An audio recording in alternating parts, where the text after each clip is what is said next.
I'm Haley Gill, and I work for Prevention and Resiliency Services as the Community Prevention Youth Coordinator.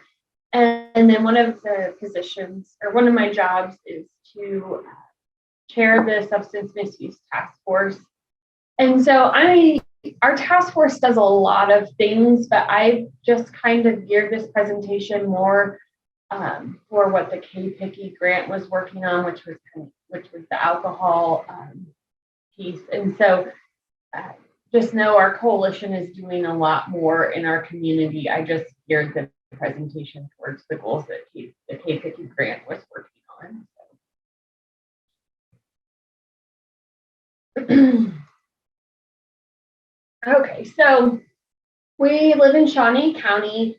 It's roughly 178,000 people within the county. We do service everyone in Shawnee County. We provide services for the entire county, not just for the Topeka area. Our median household is about 56,000. Our residents living below poverty is about 15%, which is high, kind of 4% higher than the state average. 34% of our homes are rented, but we do have a pretty high high school diploma rate, which is 94%. We are also the capital city, so that's also part of who we are. So our population demographics, we are majority white. Our Hispanic population is growing and has grown. So you can see here that they're our second leading race that we serve in the Shawnee County area. And we're pretty equal on males versus females. So the third most populated county in the state, Topeka is the largest city in Shawnee County. This just kind of shows the outlying areas and how many there are in this Shawnee County area. And that 43% of the population of Shawnee County is under the age of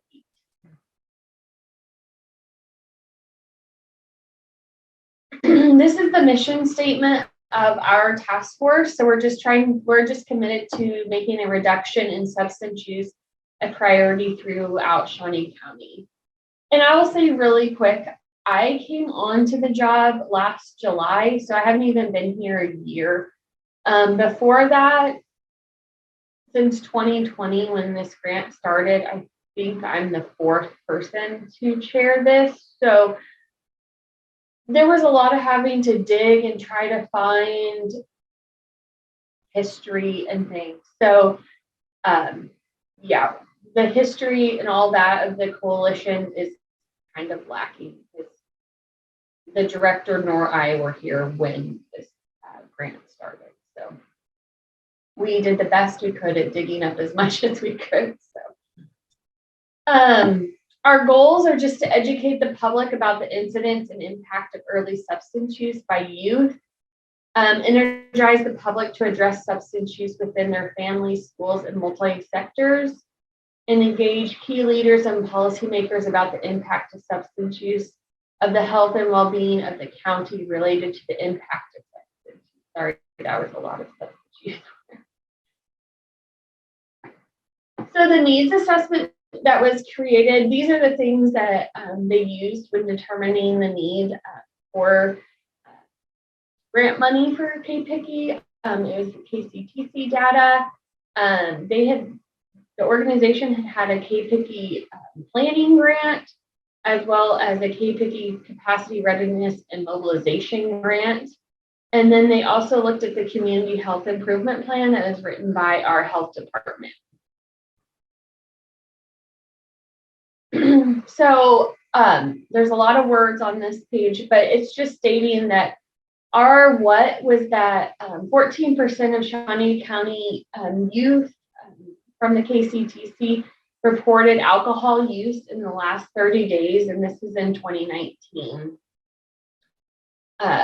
Almost 16% reported that alcohol was very easy to obtain within the county. 17% said there was little or no risk of harming themselves if they had 1 or 2 drinks of alcohol every day. An alarming rate of less than 50% said that their parents had talked to them about the use of alcohol and drugs within the last year, which was a little alarming. And about 18.5% said their parents don't have clear rules about alcohol and other drugs. So those are kind of the goals that the task force as well as our agency was working on under the KPCCI grant. So our coalition capacity assessment, there were 4 sectors that were represented in this. Some areas that were strengths were a sense of community. Residents felt welcome in the coalition. The coalition would build in social time for these different sectors to get to know one another and speak to one another prior to meetings. Also, a strength was the mission, vision, and goals. The members felt comfortable talking about this with community members, and they were happy that these things were in writing and they could see them at each meeting. Some areas of improvement were that the coalition needed to be promoted more in the community, especially with stakeholders of the community. The vision, mission, and goals need to be readily available to other organizations to be made aware of, and that we needed to create a membership criteria that hadn't been developed yet. So our coalition capacity assessment looked at the strategies that were being implemented. So some of the things that were implemented starting in 2020, 2021 were recruitment criteria was created. They were working on recruiting new members, and they were promoting the coalition. So this coalition grew out of a different coalition that was working on safe streets and crime, and then it was working on marijuana, and then it started the focus of alcohol and other substances. And so that's kind of the progression that this coalition has taken. So our readiness survey showed that we had vague awareness in our communities. This was taken by 13 people. There was 11 sectors represented in this, and it just discussed that the community has heard about the local efforts, but they weren't really sure what was being done about these local efforts. Also, it would state that the community felt this was a concern, but there was no immediate motivation to act on it. And so that is where they started from. And so they had decided to promote the coalition and its mission in the community and design and offer presentations in the community about the task force. So going out and talking to people about what the task force is doing and how they can be a part and how they can all work together. So this is our logic model. And so like we said, the problem was the 30-day use of alcohol. Our risk factors and protective factors were that it was very easy to get, that they didn't think there was risk or harm in taking 1 or 2 drinks of alcohol nearly every day. The lack of parents talking to their child about alcohol and other drugs, and then parents not having clear rules. So those were the areas that we looked at. And then on the far left is the strategies that were implemented. So some of the strategies that we did, we worked with Power of Parents, and that was one of the organization that we provided information from. We would provide this at tabling events where we would host tables to provide information to the community about what we do at Prevention and Resiliency Services. We did some Talk They Hear You campaigns. We did Project Sticker Shock. We had controlled buys every quarter by the Alcohol and Beverage Control, consistently throughout the time of the grant. Those were done each quarter. We have our primary educator, our prevention educator, Lynn. He is in the schools nearly 2 or 3 times a week in Shawnee County schools. Through other grants, this is a free service that we give to any school in Shawnee County. And he does talks on alcohol as well as any other substance. And so he is out in the schools a couple times a week providing these talks with students in education, anywhere from kids ranging from 6th grade through high school is where he is at the majority of his time. We use social media campaigns on Facebook and Instagram mostly. And then our biggest one was on Channel 27. We did a Talk They Hear You campaign that came out shortly at the beginning of April and will last through May. It's about talking with your parents and parents talking with their child before they attend one of these like graduation parties or prom parties, knowing about what questions to ask them to see if there's going to be alcohol or other drugs there, that they're having these conversations prior to their children going to these. And so we just have launched that campaign with Channel 27, and they've been great to work with because since we are a nonprofit, we buy time, but they also then give us so much time based on how much we've bought since we are a nonprofit. So it's a really good way to get our message out there. And not only over TV, but through their social media platforms as well. So here's just some pictures. This is just us or my coworker, Eric. He's always at tabling events, and he will always take the Power of Parent materials to those events. We also offer the information in our waiting room where we see clients here that need drug and alcohol evaluations. A lot are for youth. We do that for free for Shawnee County youth. So all this information is provided in our waiting room as well. So parents can pick it up and read it while they're waiting for their child or take it with them. Here's our sticker shock event. We had youth from the Topeka Explorers were part of this project, and we did it right before Christmas, the holidays, because we know that's a time when students are out, people are partaking in beverages, buying alcohol, providing it to teens. And so we thought it was a good time for us to do this right before the holidays and the new year.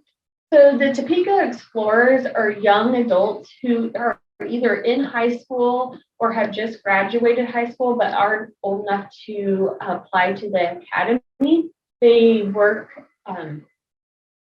it's not necessarily a paid position, but they are in this, I would say, club called Topeka Explorers, and they learn what it's like to be a police officer and the skills and training that they need prior to going to the academy. And so these are the young folks that joined us that day.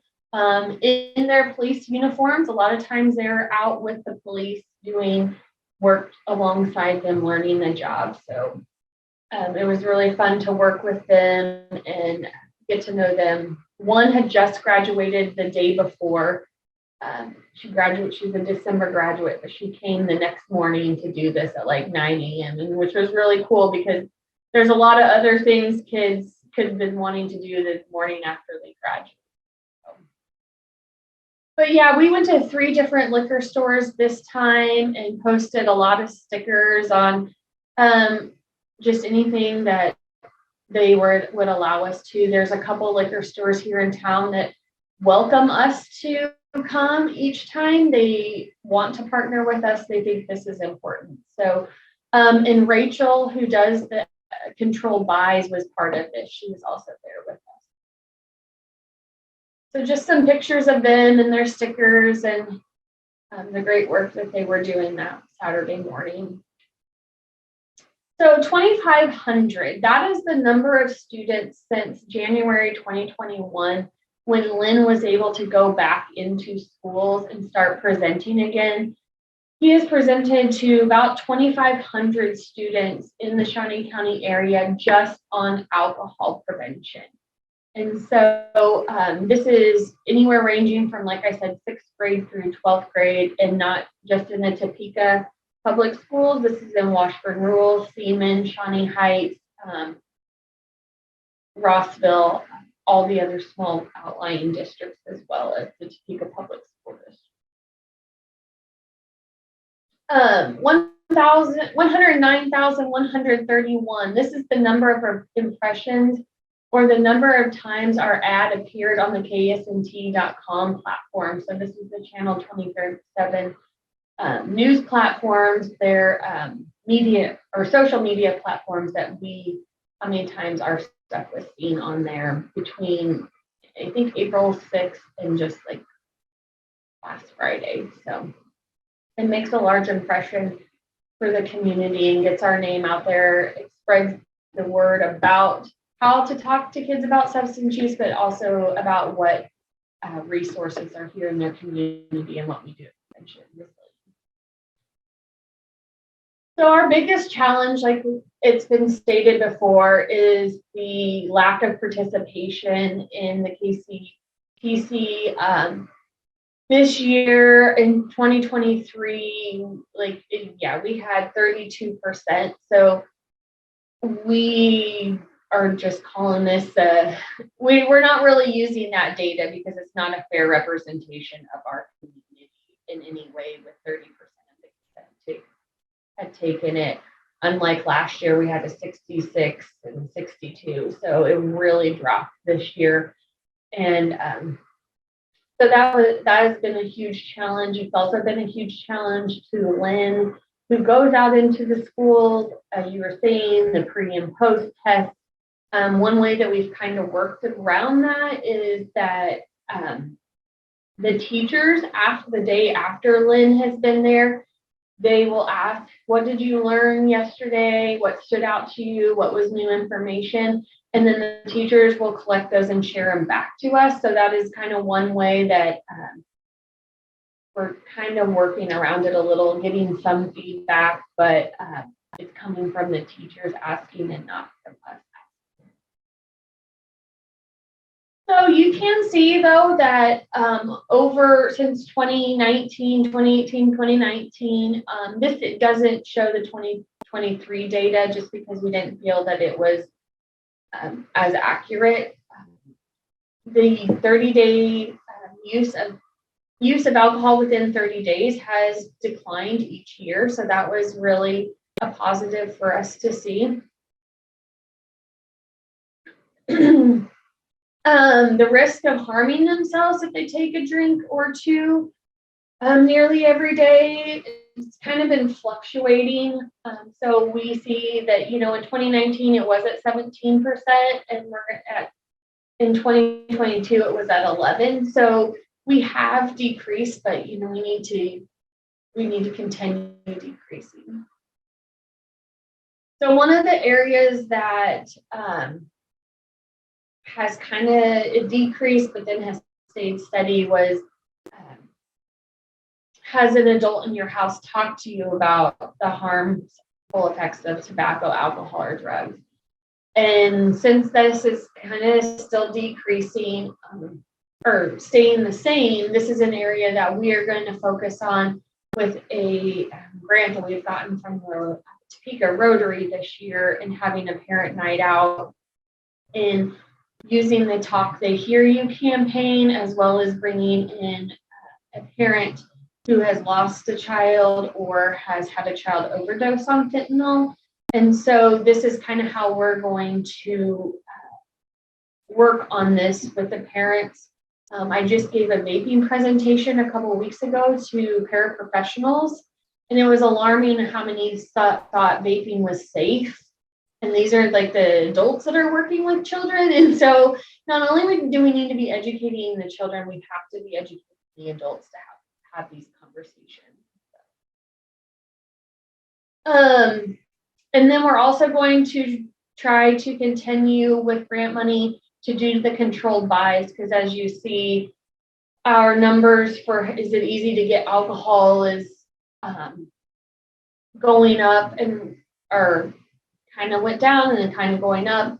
So doing the controlled buys and continuing with the sticker shock just to educate people of the dangers of it, as well as it comes with a fine. And so those are areas too that we're going to continue to do, even though the KPCCI grant is running out, we're going to still continue those efforts. So these are just our CCV accomplishments. We've also, like I said, it's been kind of a wave of things. We were PARS, we were the Shawnee Marijuana Education Team, we're the Substance Misuse Task Force. There's a lot of names under there, and so this just kind of shows some of our efforts. And kind of when I started, it really started to go up, doing it more consistently and putting things in. And thanks to Dean and Ariel for always keeping me on track and getting my stuff in. So cultural competence, we have really looked at some overdose data, even though we know with KPCCI we were focused on alcohol.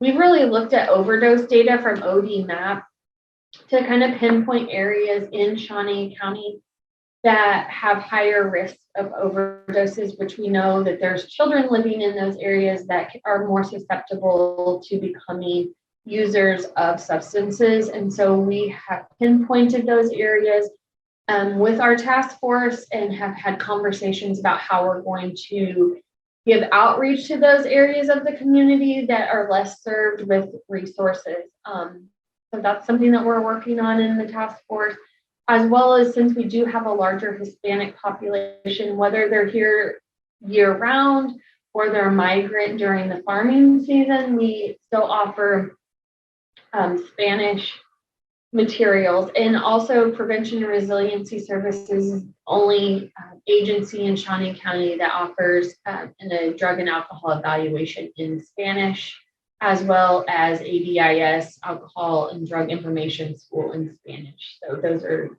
other areas that we are trying to meet the needs of the people in our community.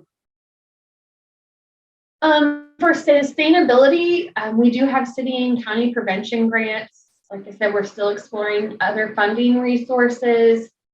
Building agency and capacity, we are looking at adding people to our organization. We are just a small organization of 5 full-time people and 1 half-time person.